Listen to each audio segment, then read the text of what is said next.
طيب بص يا نجم، لكل الناس اللي دخلت حاسبات وحابه تاخد خبره، او بتوع ثالثه ثانوي اللي ربنا يعينهم بالمناسبه، واللي بياخدوا فكره عن الكليه، او اللي في حاسبات وحابين يعرفوا معاناتي، مش عارف ليه صراحه، هحكي لكم حكايتي مع كليه المستقبل، واللي زي ما قلت قبل كده ان هي كليه المستقبل لو انت ناوي تروح المقابر. الله انا رايح المدافع. وبص هحكي لك الحكايه من الاول، بس قبل ما احكي حابب اشكركم على الدعم في الفيديو اللي فات، شكرا ليكم بجد. وحابب اعرفكم لو انتوا جداد في القناه ان انا بنزل فيديو كل يوم 3 الساعه 7 بيبقى العاب رعب، مستنيكوا هناك. وسيرفر الديسكورد في الديسكريبشن، هنعمل فعاليه على قد كده لما نوصل 5000 مشترك. المهم الحكايه بدات لما اخويا جاب لي النتيجه قبل ما انا اجيبها يعني، وانا الصراحه ما كنتش مهتم قوي. كل اللي كنت فرحان بيه ان انا خلصت السنه خلاص، وفرحان ان انا بقيت طالب جامعي وخرجت من عنق الزجاجه. والمهم جه وقت الرغبات واخترت حاسبات عن حب.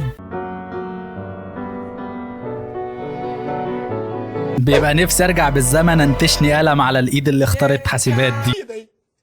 هي ده لا تنشلي، كنت تنشلي. ويعني الناس بتبص الحاسبات على انها كليه نازله من الجنه، ودايما بيقولوا لي يا بختك بالكليه وانت محظوظ قد ايه. ربنا يكفيك الشر، ده انا حالي يصعب على الكافر. ويعني لما تعرفوا اللي بيحصل معايا هتكرمش لي 5 جنيه في جيبي صدقني.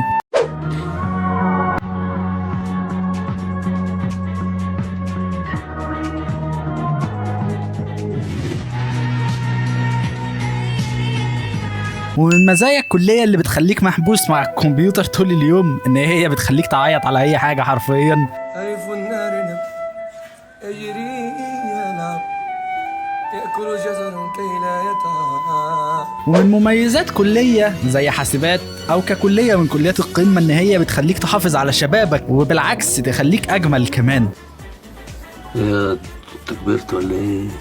وده لانه وانا في ثالثه ثانوي كان اي حد يسالني انت عايز تخش ايه يا سويره، اقول له حاسبات. نفسك في ايه يا سويره؟ اخش حاسبات. فين انا لو اشتكيت لحد فبضطر اعمل كده. والمهم كتبت حاسبات كلها ثم هندسه كلها، وكما هو متوقع يعني جس وات دخلت حاسبات عادي. ومن هنا بدات رحله مختلفه في حياتي،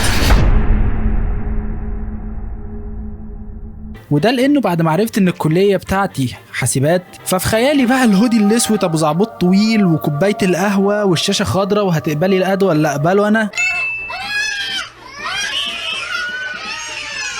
والمهم جت رساله انه في يوم تعريفي هيعرفك فيه عن الكليه شويه، ايام يعني ما كنا نيو كامر، ايام البراءه. المهم دخلنا قعدنا، بسم الله الرحمن الرحيم. الدكتور قال كده حابب اعرفكم على كليه حاسبات، وانها هي الكليه الوحيده اللي بتتميز بانه 60% من طلابها مش بيشتغلوا.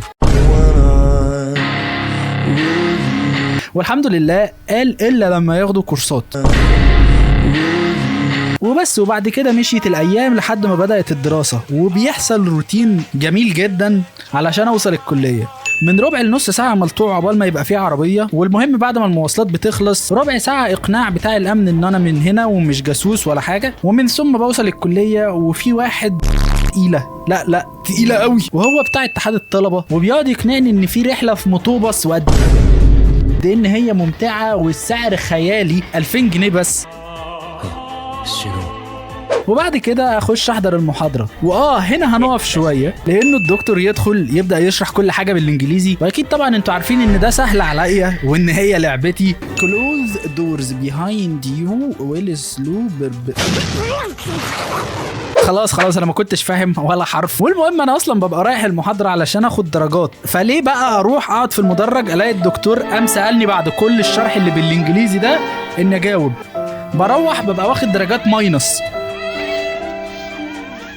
ويعني بعد ما ببقاش فهمت حاجة من شرح الدكتور بفتح اليوتيوب علشان اشوف الشرح، وهنا بواجه اكتر حاجة انا خايف منها وهي الانجليزي الهندي internal pointer variable. وساعتها بقى ما ببقاش فاهم المحاضرة ولا عرفت اتكلم انجليزي تاني. وعايزك يعني ايه تعرف حاجة، طبيعي جدا في مادة تلاقي واحد من رابعة على واحد من تالتة على واحد من اولى، عادي جدا، ما تقلقش او اقلق صراحه يعني مستقبلك. والمهم حابب احكي لكم موقف لما دكتور كده دخل علينا شكله لطيف، ما كانش لابس فورمال ودي حاجه غريبه، والدكتور باين عليه كده لذيذ وكبير في السن.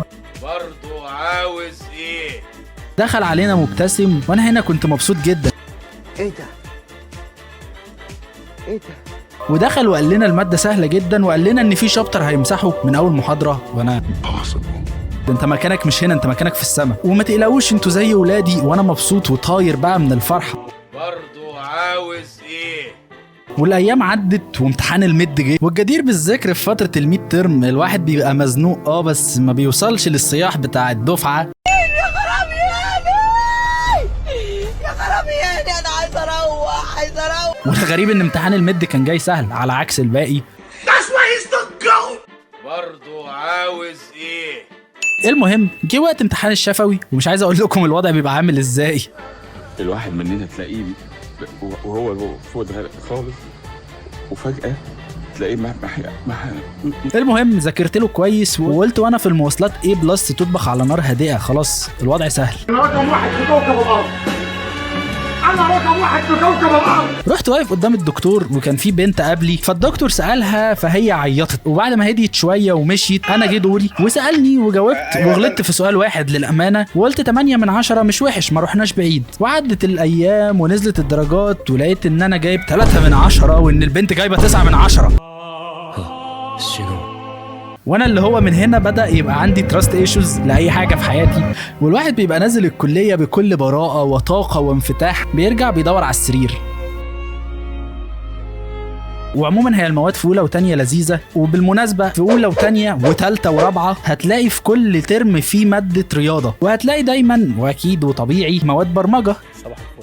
فعندنا كان في الترم الاولاني كان بيعرفنا C++، وبعد كده الترم الثاني كان جه وكان حاجه بسيطه كده اسمها الOOP، هي ليفل تاني للC++. وبعد كده في سنه تانية خدنا حاجه اسمها داتا ستراكشر. وشي كرمش وانا بسمع، والله وشي اتطبق كده، وكانت صعبه، ما كنتش بحبها وما بحبهاش عشان حصل معايا موقف انا مش عايز اقوله، هحكيه برضو في الفيديو اللي جاي. وبعد كده جه في الترم الرابع وخدنا الالجوريزمز، وهي كانت ماده سهله، كنا بنبصمج الالجوريزم مع ان المعيد كان بيقعد يقول لنا نفهمه. انت نموذج حقير. صح، انا فعلا حقير فعلا. وفي حاجه حلوه كده، انت اول لما هتخش هتلاقي في حوار بقى على البروبلم سولفينج والكلام ده كله. يعني لو عايز الخلاصه اتفرج على البلاي ليست بتاعت 0 1 و2 يعني، بس حاول تقرا عن التخصصات برضو في سنه اولى وفي سنه تانية، بحيث انك انت تدي نفسك مساحه تعرف التخصص اللي انت حابه. وليت مي جس هتختار سايبر سيكيورتي، مش عارف ليه بالظبط يعني، مش فاهم اشمعنى، باقي عاديين برضو مش وحشين. وبالنسبه للGPA علشان هو نظام معقد، فانت المفروض تذاكر كويس، ولو انت محتاج تبقى معيد في الكليه وده عادي على فكره يعني مش تريقه، لازم تذاكر كويس علشان ترتب على الدفعه. انما غير كده حاول تخلي الGPA بتاعك 3 او ما يقلش عن 3، وابدأ بقى ركز في الكورسات التدريب هكذا. يعني ممكن الحاجات دي تبقى صعبه عليك في اولى زي، وفي تانية زي برضه.